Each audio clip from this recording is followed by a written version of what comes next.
Sienna, this is getting into really your area of expertise. So I want to start with you on this third pillar of sustainability, or this third building block, and that is redefining ownership level compensation. So you've designed countless comp plans in your career here, and so I want to get your opinion on this. What we find is that a lot of times advisors come to us, and one of the first things they want to do is benchmark, how am I doing paying my staff? Like, am I above market average? Am I below market average? Am I giving them enough in compensation to attract and retain them? And that's a great line of thinking.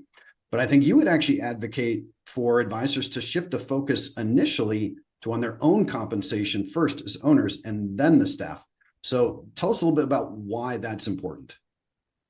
Yeah, so I think it's important because we're able to create predictability against, the single largest expense on your P&L when you think about, how your revenue is being allocated between expenses, owner's compensation, and profit.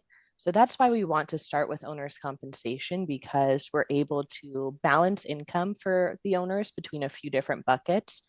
We have the base compensation, which is relatively easy to tie to benchmark information because we can assign roles and help you guys establish those roles between the ownership team.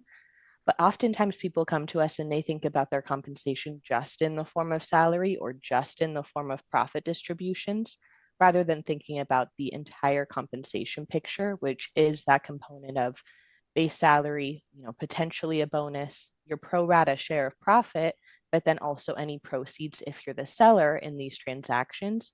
We want to evaluate how that impacts your total compensation picture. Once we're able to establish owner's compensation, then it gives us more flexibility or understanding about how much profit there is left over to then start shifting and thinking about employee compensation and perhaps deriving a firm-wide bonus based on firm profits, because that's the incentive you want to build. You want a certain level of profit at the bottom line. So we start with owner's compensation to create predictability. But I think it's also a helpful tool when we think about, retaining and attracting other investors in your organization as well, because they know when they purchase equity, for example, they're not going to be, receiving a large pay cut to move forward with the opportunity. So I think it's also retention or recruitment strategy too.